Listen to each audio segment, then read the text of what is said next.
Thank you for joining us tonight. Our VetCAT webinar tonight is featuring Dr. Stephen Juriga, and we're glad to have you join us tonight. Dr. Juriga, thank you so much for taking the time to organize this presentation tonight and sharing your insights. I've had a pleasure to know Dr. Juriga for a couple of years now, a few years. He's come and visited Xoran here in Ann Arbor, Michigan. He's a passionate veterinarian and a board-certified veterinary dentist. He has a beautiful setup. He's very involved in his community as a veterinarian in Illinois. It's a pleasure to have you tonight. Thank you, and I'm going to let Dr. Juriga jump in now. Thank you. Okay, thanks for coming. So we were fortunate enough to add VetCAT to our facility 8 months ago, and it's really essentially replaced digital radiography in most instances, although we do full mouth radiographs in all of our patients along with CTs in 90% of our patients, both perio at a discount and full price for our trauma cases and others. Let me see, I'm not getting the slides, not advancing. There we go. So the goals tonight, when we thought about doing a VetCAT seminar, I thought about all the ones that I attended were fantastic, and I got to see a lot of pathology and got to see how all of the users that may be on tonight positioned their images and made their diagnosis. But when we were talking about it with our staff, we were thinking, really for new VetCAT users that are just starting to train, or for those considering VetCAT, we thought we'd share our facility design. We thought we'd share how we position, how we workflow, and then maybe share how we educate clients or pet owners, as well as referring veterinarians on the benefits of basically our imaging and veterinary dentistry. So, that'll be the goals for tonight. Hopefully you find it interesting. Hopefully it's not a complete review and it is useful in some manner or fashion. So this is a picture of our VetCAT in one of our 4 operatories. We were fortunate to know that we wanted to add this imaging to our practice before we designed our facility. So we're going to be working on a workflow or a positioning that is very accommodating to our mobile VetCAT. Obviously, this.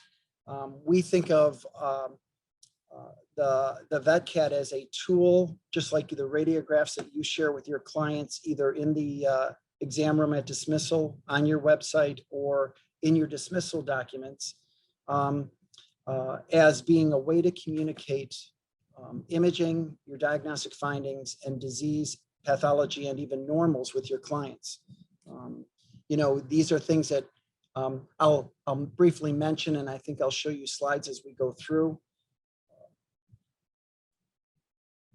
Maxillofacial trauma is quite obvious. 3D recreation is awesome. It really gives clients an ability to go ahead and visualize what the diagnosis was and treatment plan. Top right corner, tooth resorptive disease in cats. It's helpful. Tooth resorptive disease, subtle lesions in dogs, much more common than we thought, and we identify those quite often.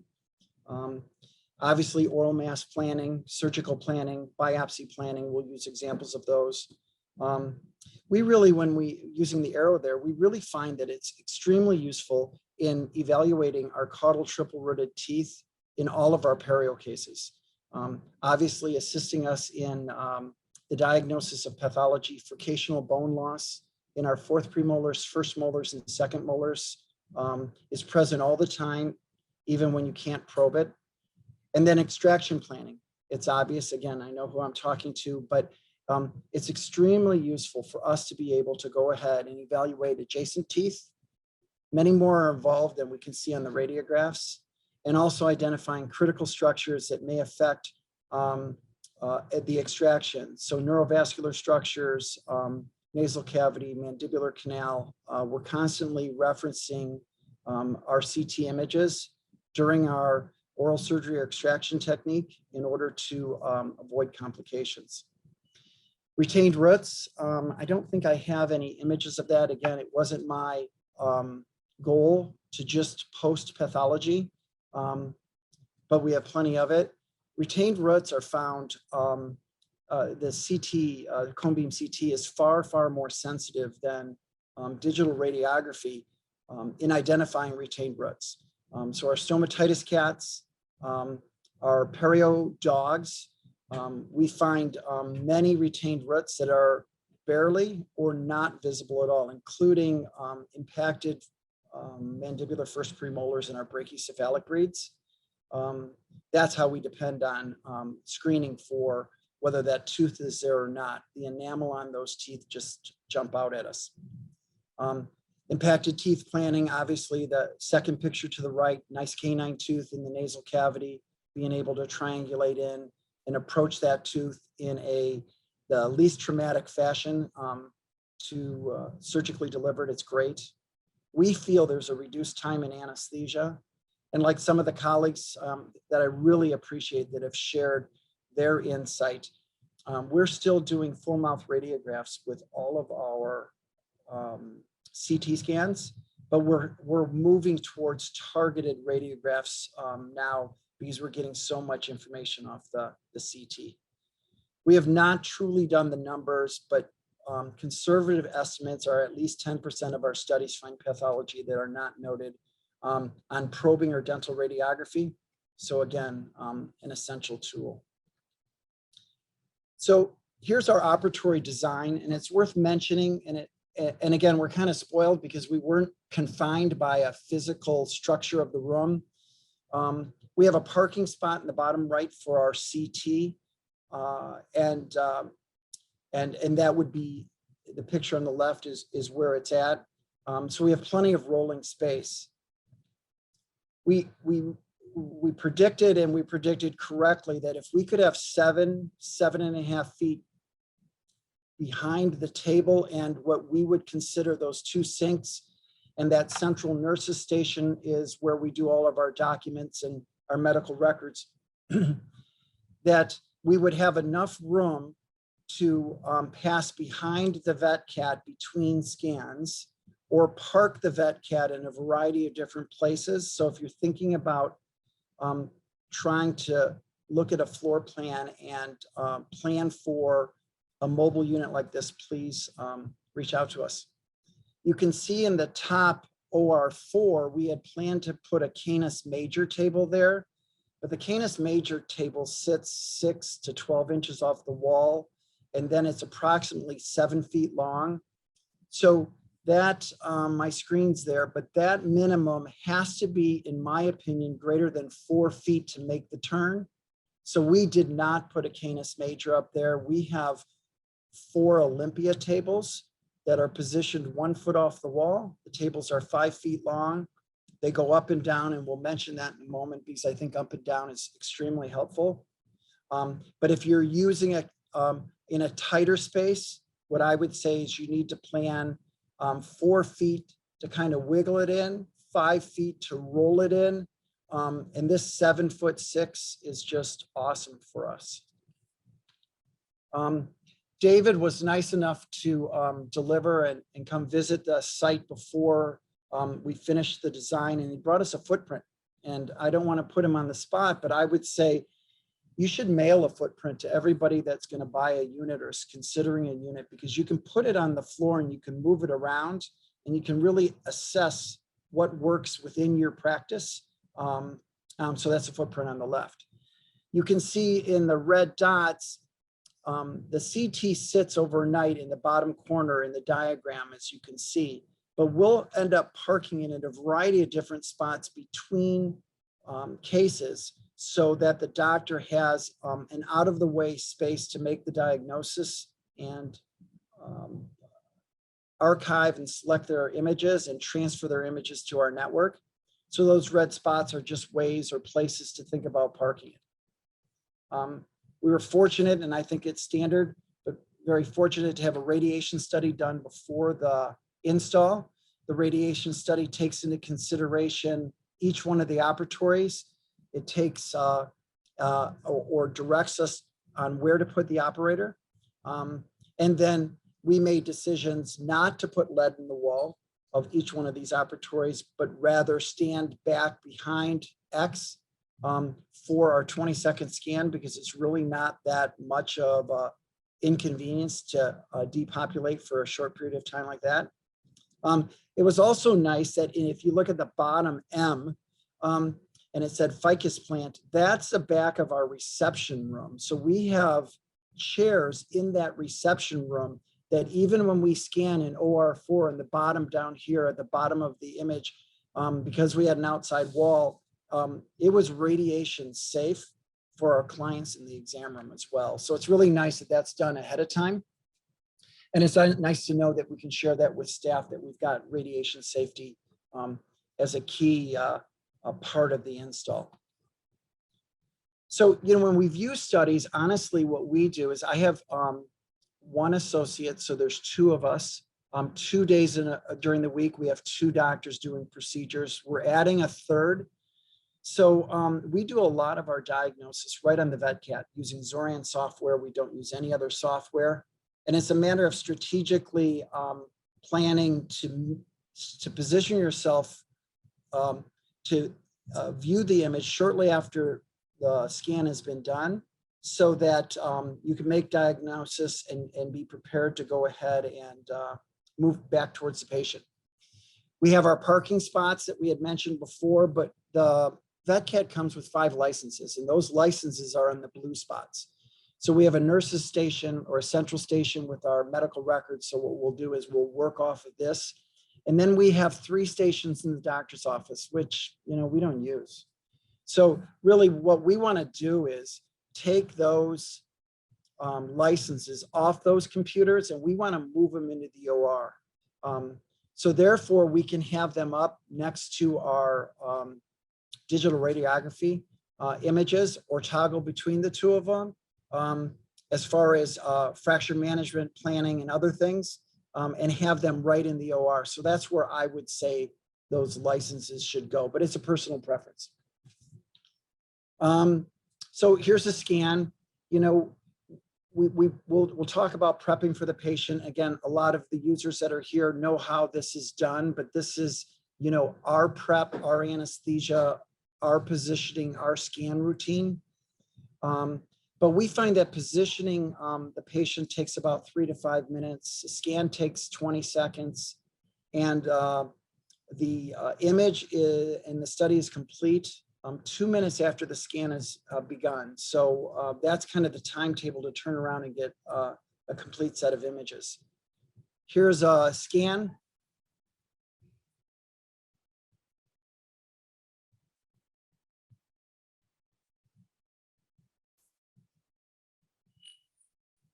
"20 seconds.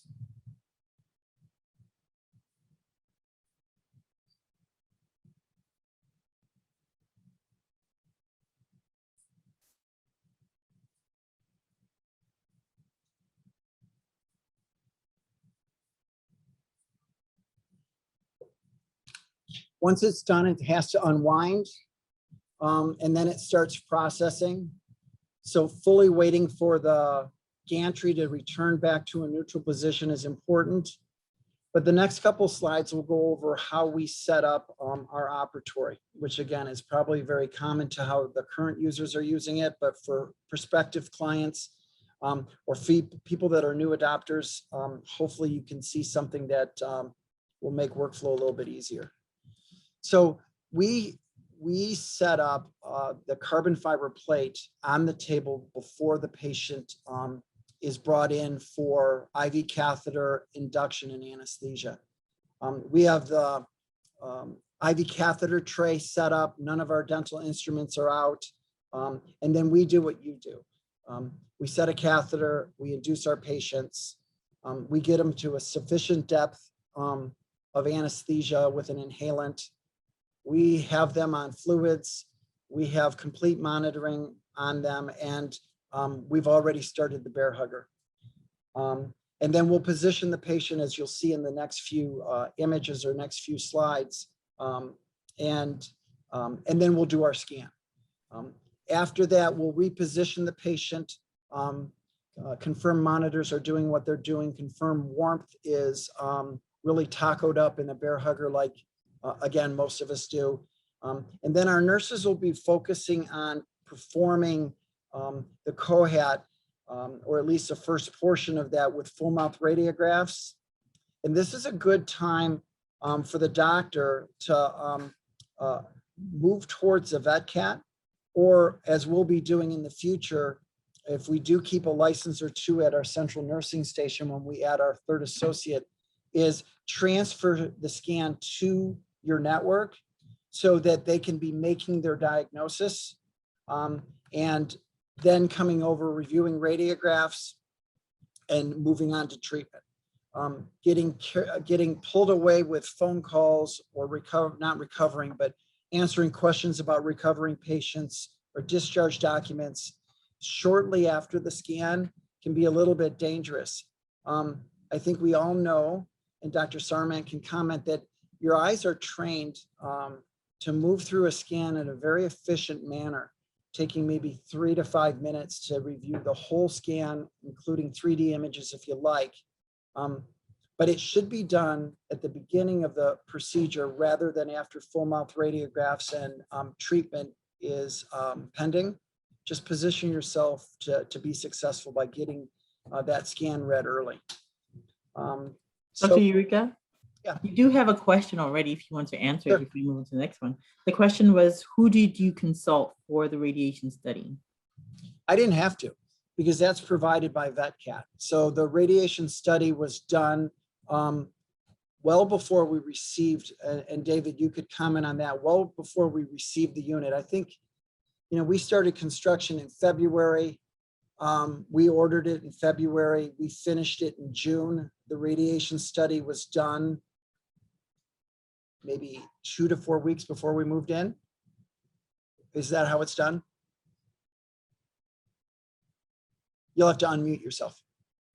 That is correct, Dr. Juriga. Thank you. This is when there is a construction like your office, it's ideal to be able to do the study as early as possible, because you can then confirm that what you plan on doing works. And I think the example you showed regarding the waiting room in particular is interesting, because you could do the radiation study as early as you want on the blueprints to be certain that you can position the VetCAT as you wish.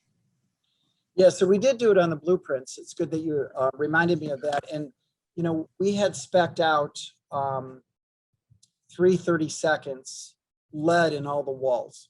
And in consultation with the state of Illinois, believe it or not, the radiology people, they're like, for digital radiography, all you need is drywall. They didn't want any lead in the walls at all. So they gave us the ability to do, our operatory walls are 1 foot longer than the end of the table, and all they wanted was drywall. And then the lead really was going to be one of those situations where for a 20-second scan, just stepping back is all we needed. But it was really great peace of mind that we could be scanning within 8 or 12 feet, although a little bit back if we were to look at those prints again, off of architectural prints, well before we moved into the facility. So that must be a radiation study that you do in-house, right? Yes, we have specialists who will do the initial study, and then there's a physicist who then create the report and approve the plan. Great. Okay, great question. So, we're really into, hindsight says, when we designed our facility, we really did not want bathtubs. Who wants to clean bathtubs? And who wants bathtubs that are on a fixed height when you have staff, a variety of different dental nurses of a variety of different heights, and ergonomics and leg drop and proper chairs and all of those things. So we wanted an up and down table. And, although we have water and air run all through our facility from a compressor in the basement and whatnot. We just didn't want hot and cold water to be one of those things that we had to plumb to every sink. So we've got the Olympia tables. I know the Surgident tables are awesome as well. But the neat thing is they go up and down. So we find that when we look at the bottom picture, and we have our carbon fiber plate on the table, and in a big dog, what we would have is just, we're a Gamar pump, like we set you on the water therapy for warmth underneath and bear hugger tacoed around the patient. They don't need the towel, but we will need fleecer towels for this small breed dog to bring them up to a proper height. But the table inevitably is going to be 36 and a half inches above the floor in order for the scan to be centered. But then as we look at my Dr. Sasser and myself, we tend to work at a table height that's 32 to 33 inches ergonomically on our patients. So the ability to go up and down with the table just makes things really, really easy. You can see our example of anesthetic tubing, or how our technicians do the anesthetic tubing. Many times these patients' heads will be taped based on their depth of anesthesia, how heavy they're breathing, just to minimize motion. But using the double 90-degree elbows is just a good, clean way to keep the anesthetic tubing out of the way, but nearby, not hanging off the end of the table. We know that the field of view in the Z axis is 14 centimeters. And I would say, not I would say, but if you look at the rostral laser and you look at the second line, or the caudal laser, they're extremely accurate when we use that for positioning. We tend to position the horizontal laser typically just a little bit higher across the palate. And it's just, I think in talking to David, the center of rotation will give you the best image, and that's probably where you'd want to place it. Although in conversations, we should also realize that really the X and Y axis as the gantry goes around is 24 centimeters. So correct me if I'm wrong, David, but you don't have to move the table up and down. You could have this laser right on the top of the head or right on the carbon fiber, and you'd still get good images, wouldn't you? Yes, that's correct. The ideal position is always a little better, but if you were off some, you would still capture the anatomy. You still capture. So that's kind of nice to know. We've got 14 centimeter field of view, and we've got a 24 centimeter high rotation. So, you know, again, we line our patients up like this, or now everything we're trying to do is off the palate. And we'll be sharing an update Dave and I were talking about, they came up with from a cropping standpoint that, again, we'll be initially lining up on the palate. And I think that's very helpful. So our landmarks here are rostral and caudal, if you look at the yellow arrows. And that would be our first scan in this golden retriever. And then, you know, my technicians do or don't use a tape. And the tape is something that we used initially. And I think that it's still somewhat helpful because it gives you a point of reference as you move and do your second scan to capture the rest of the mandibles, TMJ, and really, I'm not big into getting anything more than the TMJ. I don't want to interpret anything more and really can't interpret anything more as we move down the cervical spine. So in this picture, you can see that, you know, our reference mark is the external ear canal. If your caudal laser line is behind or transecting the external ear canal, you have the TMJ. So we will use this piece of tape in the center as a reference point to place the laser no farther back than the back of the tape. And you can see in this patient, you know, we used the rostral laser on the front of the tape and the caudal laser was behind the external ear canal. So we captured the TMJ. I know it sounds confusing, but you know, we get these caudal maxillary or mandibular lesions. And I think this tape is helpful too on some of your patients because when we try to do illustrations or 3D reconstructions for the client to see the mass in surgical planning, it kind of stinks when you have a mass located right here and you slice it in half on your rostral view, and then you've got to splice in a second one. So, you know, if I had a mass on this patient, I know it sounds confusing, but this is one of my pet peeves. I might do my first scan, hope that I capture it, but my second scan, I would probably move it up so that I'm just catching the TMJ, so I can see the whole mass in my second scan instead of transecting it as such, but it's food for thought. So patient positioning is such that, again, rostral would be the red arrow, caudal would be the other red arrow, and we are capturing the TMJ. So the patient of this size would only require one scan at our practice rather than two. We'll go over it and remind you that we really try to keep the ET tube away from our oral mass for educational purposes when we're cropping and trying to illustrate the disease to both the referring veterinarians and the pet owners. What we have is another example of an ET tube away from a POF, not a dramatic osseous lesion, but having the ET tube off to the side is helpful. This week we had this unknown rostral oral mass, and you can see, again, the nurses put the ET tube out the left side of the oral cavity so that we could crop out the maxilla, looking down over the mandible and identifying, at least to the owners, the extent of the mass or the extent of bone involvement. I'd admit that we use and you use, and we all should use the sections in a coronal fashion to make other measurements and decisions, but these are the images that people can wrap their mind around, and we really want to capture that for them. So viewing scans, you know, the scan that we look at right here is how it comes up.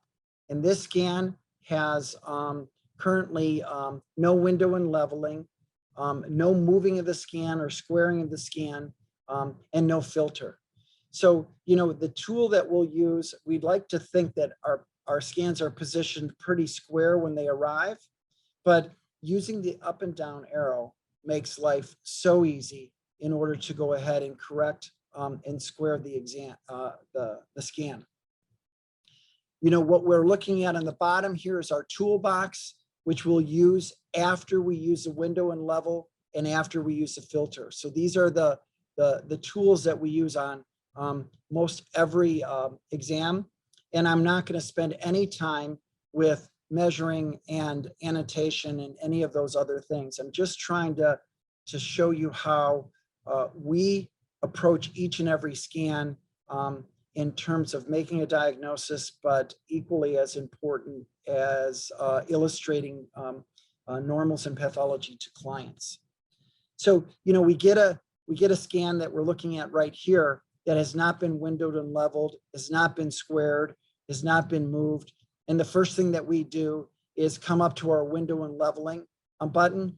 And obviously, not obviously, but it comes with a bone, brain, and a default range. And you can see I have my favorite window and leveling, and Dr. Sasser has her favorite window and leveling. So that would be the first thing that we do with every image. The second thing we do is we go and change the filter, and it's a personal preference. If you look at the scan right now, you can see from the picture before that we have a scan that's been windowed and leveled and has much higher detail. And so once we sharpen it to, I prefer a 2 and Dr. Sasser prefers a 3, we have something that now we can start to identify pathology and orient ourselves to further what you might call square or line up the study. I think it's very important for us, at least, or we feel it's very important to move the scan in a fashion in which we can square both the, not both, but the sagittal, the axial, and the coronal views by lining up the sagittal image here with the orange line on the palette. This allows for improved assessments, I think, diagnosis. It allows for us, with a few other minor adjustments, to obtain symmetry and for us to make contralateral assessments of all the teeth that we would be viewing, at least in the initial view of the scan. This is also going to be important for the cropping update that David might share with us at the end, is that if we could have the ability to position our scans so that we're always cropping parallel to the palate, then it's really easy to just get the mandible or just get the maxilla when we're looking for intraosseous lesions in the oral cavity and illustrate that to clients. So, you know, the scan on the left is what it's going to show up like. The scan on the right is going to be our first adjustment after we window and leveled. And we're just going to try to square the scan with the palate. So here we are with the initial scan here on the left. And then the scan on the right is ready for us to start to evaluate, or at least close to ready for us to start to evaluate. You can see we've window and leveled it on the right. We've changed the sharpness to 2, and we've squared the scan. So now I'm looking at the palate. I'm looking at the maxillary quadrants, and I can start to see symmetry. I can start to see number of teeth. I can start to see bone loss, and this happened to be a police dog with a fractured tooth, so pretty normal anatomy. I think once we squared the exam in the sagittal, we're going to move to the axial and then move to the coronal in that pattern, and then we're ready to start scrolling through the individual slices. We use other landmarks, and one of the landmarks obviously that we would all use would be the midline, to go ahead and just rotate or move the scan so that we can take the midline into consideration. But you'll also find that if you go ahead and look at maybe the mandibular first molar palatal roots, that even like in this one, it's not in alignment. But as you get close, I would suggest that you use those roots to line things up like this. And then what you're going to have is an image in which you can start to scroll through the coronal slices and evaluate palatal roots, buccal roots, and nasal cavity in a manner or fashion in which you can look for, or you can make symmetry, and you can look for asymmetry. So that's kind of our step-by-step approach to prepping or rotating or moving the scan so that we can start to evaluate the scan, if that makes sense. So we use contralateral teeth to illustrate normals and pathology. So if we look at the images on the left, those would be the mesial roots of the maxillary fourth premolar teeth. Below that is the distal roots of the maxillary fourth premolar teeth.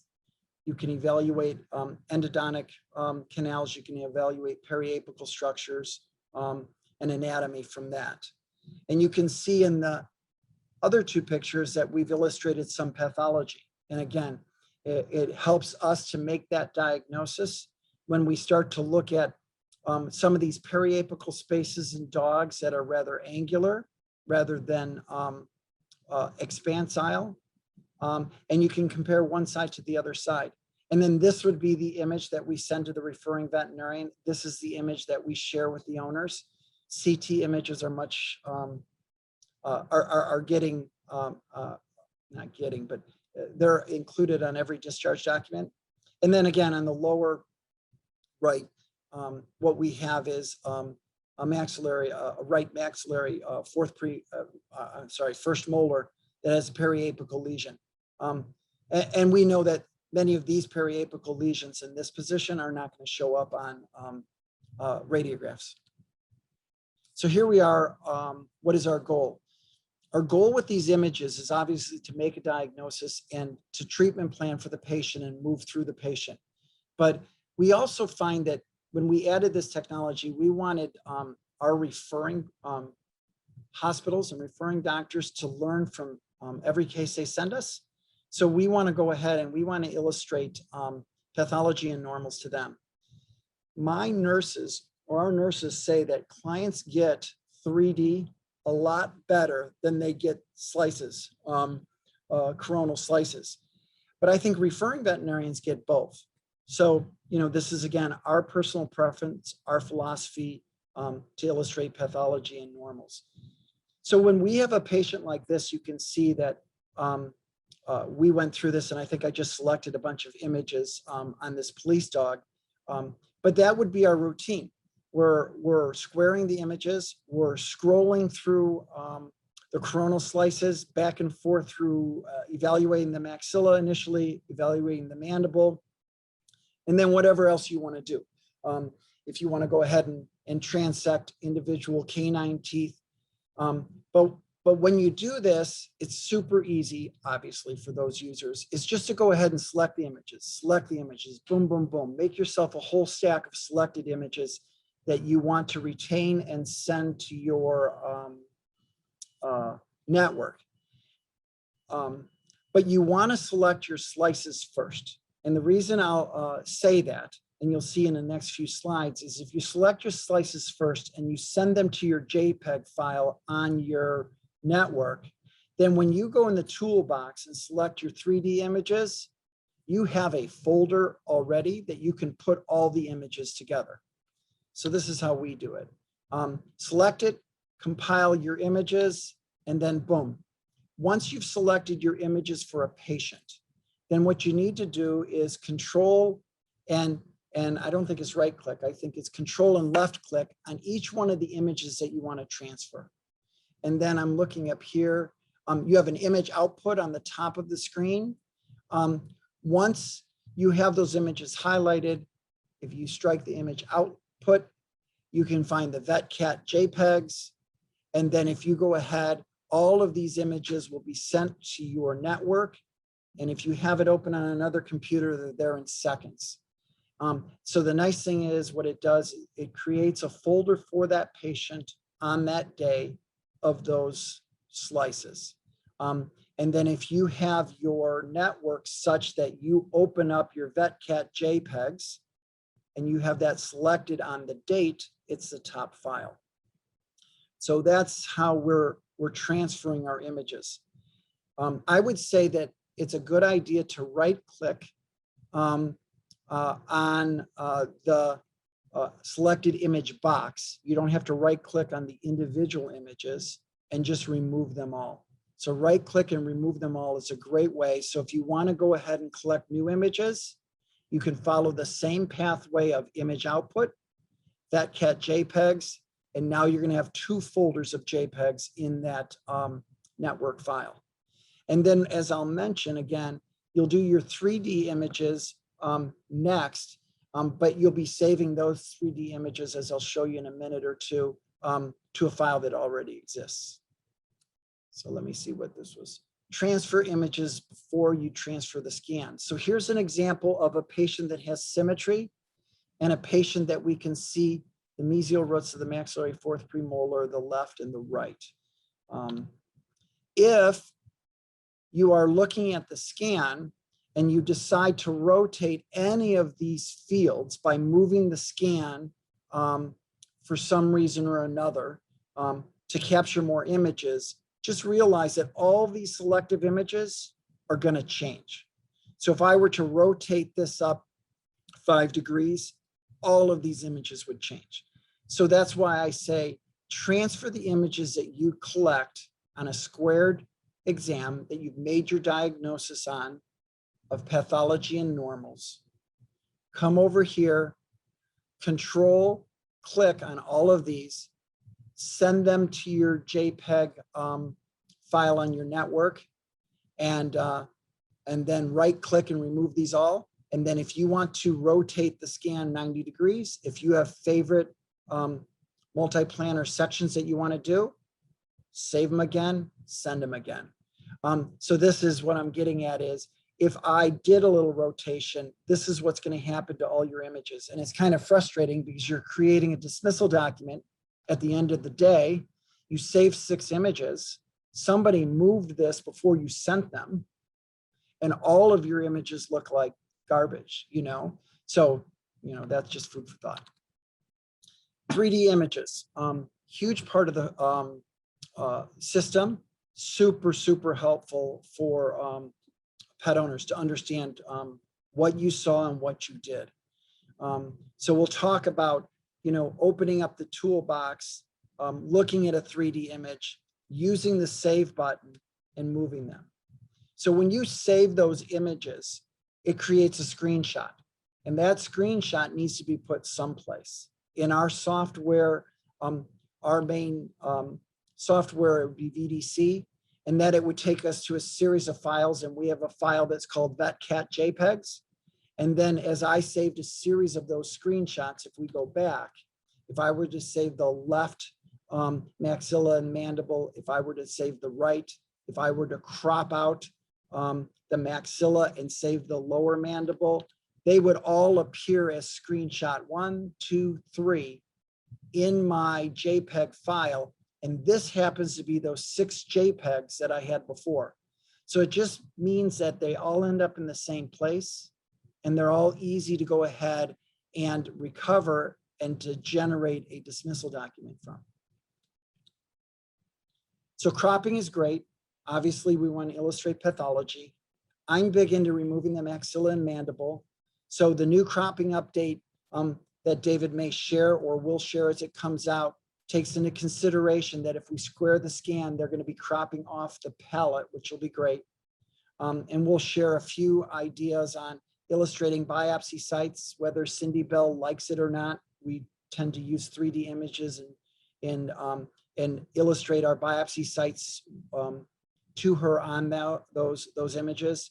And then to a minor degree, an educational degree, rather than a live degree, we'll illustrate surgical planning for patients that come in with incisional biopsies. So as part of either the dismissal for the highly motivated or part of the treatment planning moving forward, we've already drawn some pictures on our images so they can understand what our approach is going to be. So you've already seen this slide. Teaching your nurses or suggesting to the nurses to keep the ET tube away from the pathology is easy, and they pick right up on it. But the thing we've been doing too is not only keeping the ET tube away from the pathology, but keeping the ET tube near the maxilla if we're looking about the mandible, or away from the maxilla if we're looking at palatal lesions.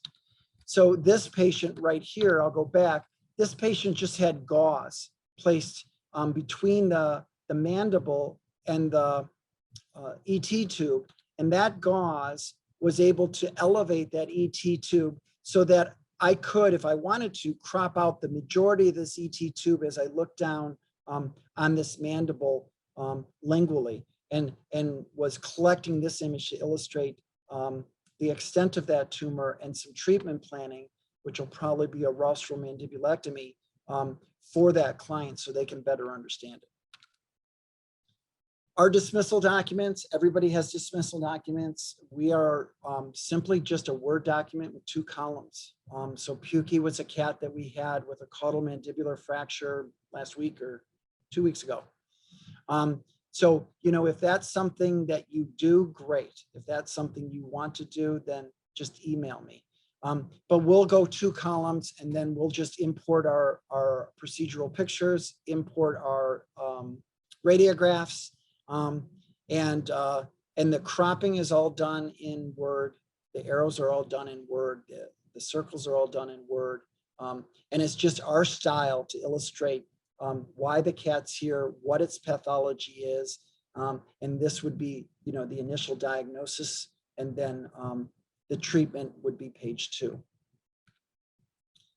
So a little bit of pathology as we kind of wind down here, and I'll take some questions if you have any, or I'd listen to comments if other people are doing things in a different fashion. It's nice to have an open forum. That complicated crown fractures are something that we've always used digital radiographs, or always used radiographs to illustrate pathology. And I think that, people really don't get it, but if you draw an arrow and you circle it with your pen, and you're there, or your nurse that was involved in the procedures there, they believe you. But now, we can use coronal sections of of this patient and show periapical lesions on the mesial roots, periapical lesions on the distal root, and we always have the contralateral root with its periapical ligament space as a point of reference. So same thing. And again, this happened to be a patient that had disease that extended distally to involve the first molar. So again, now we're looking at being able to illustrate a lucency in a mesial buccal root of a first molar that is not visible on dental radiographs, but was part of the treatment plan as far as extraction of 108 and 109. I think now, you know, again, this section for us or for those that are using CT is quite obvious. Patient presented with right maxillary facial swelling, a chronic lesion. We can see the fenestration in the bone on the coronal section. And a referring veterinarian, I think this is invaluable. We will give them both of these images because we want to be able to go ahead and look at the other roots and see if there's any evidence of nasal involvement. But let's give that client the 3D image of the fenestration and the root sitting in the abscess. And I think that's what they get engaged. That's what they understand. So, you know, both of these are in our dismissal document. We make sure that we focus more on 3D, if at all possible, for our clients, including sections more for the veterinarian. Uncomplicated crown fractures, recent study, I can't quote it, but 27% of uncomplicated crown fractures on digital radiography, I think, had periapical disease. I can only imagine how many would have disease on cone beam. But you know, if we're going to go ahead, and we all do see a lot of uncomplicated crown fractures, we would in the past just give them a radiographic image of what we thought was normal anatomy. But now we give them two sections. We're going to give them, you know, on this left fourth premolar, we're going to go ahead and give them the mesial roots. We're going to give them the distal roots and let them compare them to the right roots.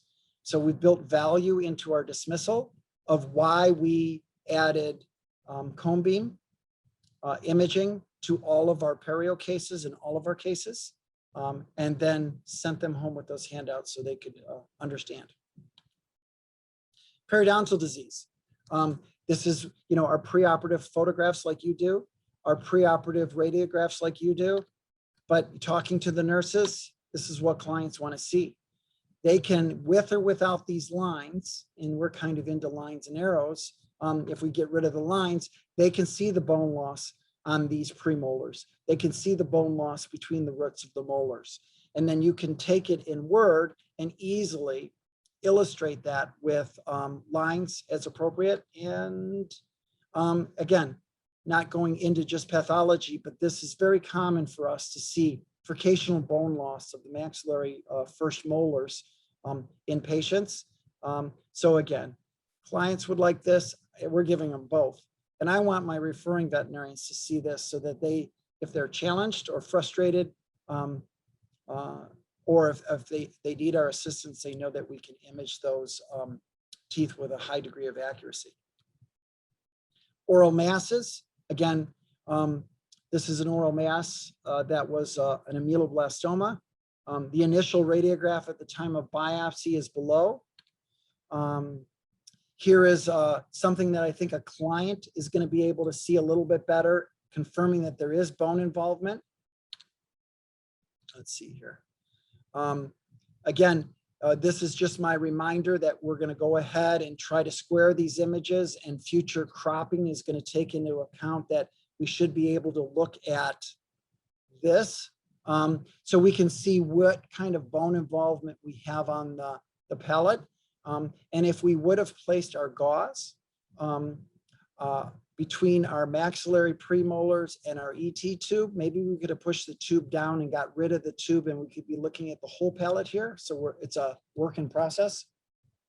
And then bringing in on a dismissal document what we plan on doing based on obviously biopsy results, some surgical planning on what the resection may look like to the client or pet owner.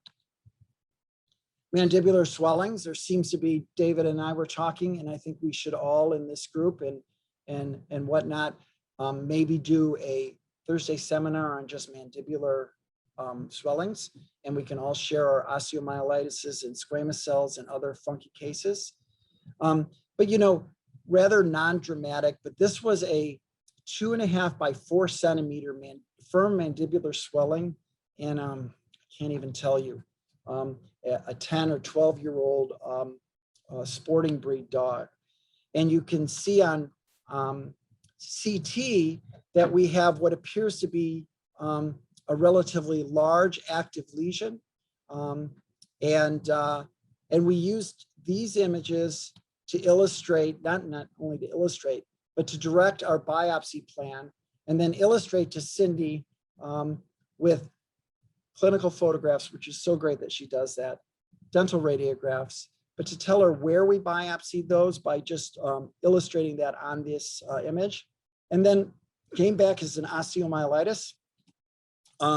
This patient, obviously we didn't approach it as an osteomyelitis, so we had a diseased first molar, a retained root, and a diseased third premolar.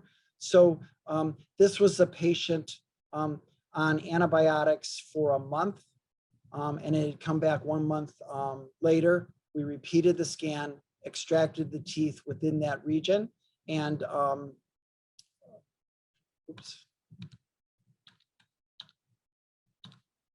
and then, you know, dismissal document, going ahead and showing people or showing clients the response to therapy, we think it was very useful. Last slide, and then we'll open the forum to David talking about the cropping features coming up, or other people's comments on how they love the 3D images or the slices.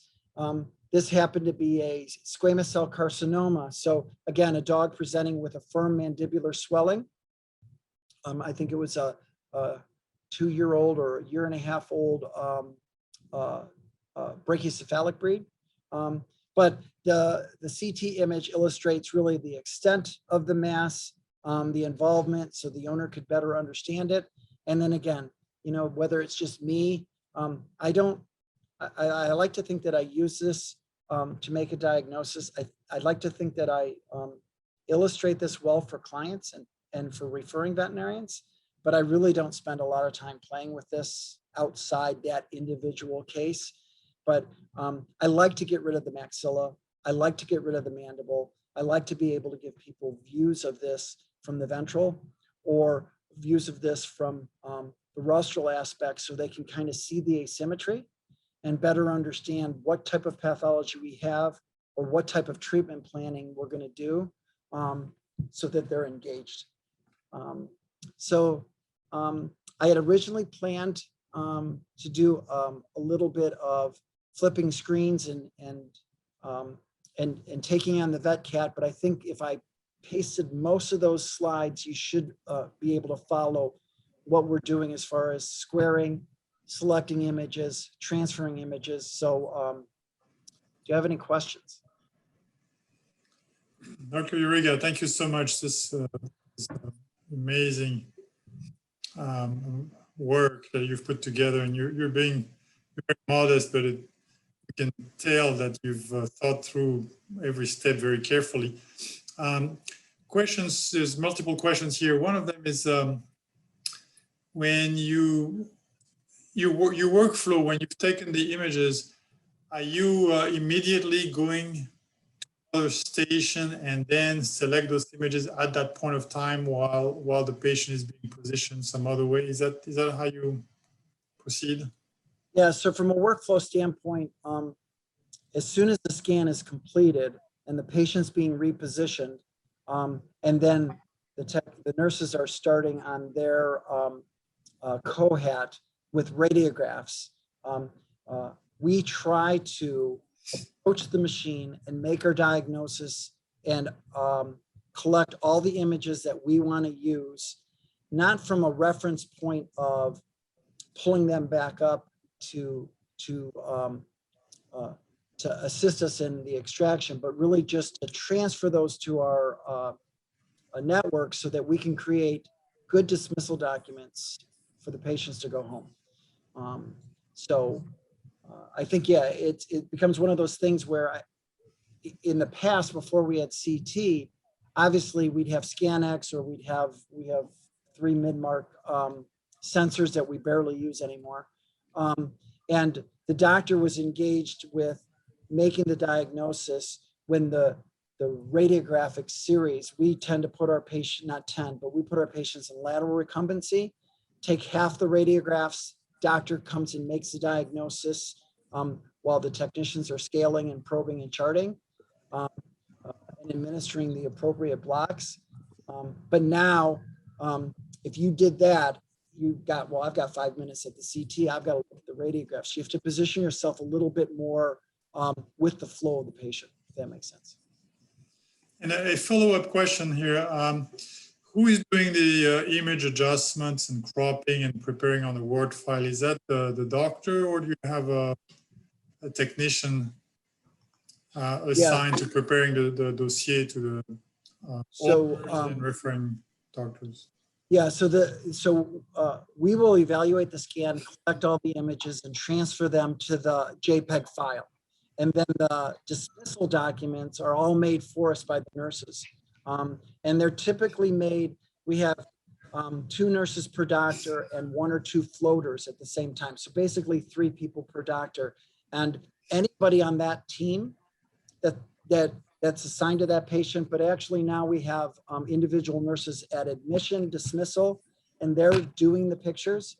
So they can easily dismiss the patient and they can complete the pictures. Probably the only thing we do now is arrows and circles and change some of the terminology. So if we want to call it bone loss, or if we want to call it tooth resorption, we'll just correct their terminology, but those handouts or discharge documents are made for us. And then those nurses that either made the document or were directly involved in the procedure will dismiss the patient. And then I see somebody asked about ScanX phosphor technology, as good as a sensor. You know, I started with ScanX, like we've had a little thread going through the college.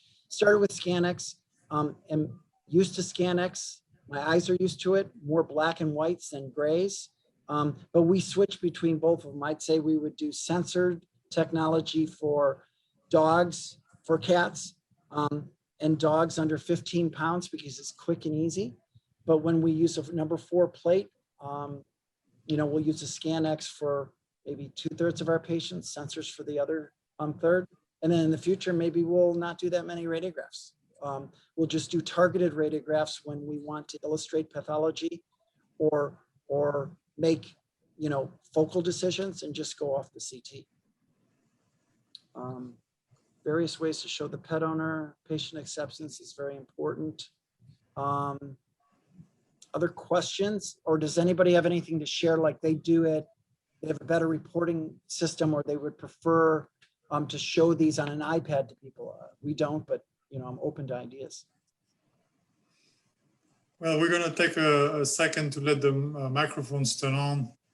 If anyone has comments or questions they want to ask Dr. Juriga. Everyone's unmuted now. If everyone has the ability to speak now, I've unmuted everyone. Thank you. I wish you a lot of thank you notes too.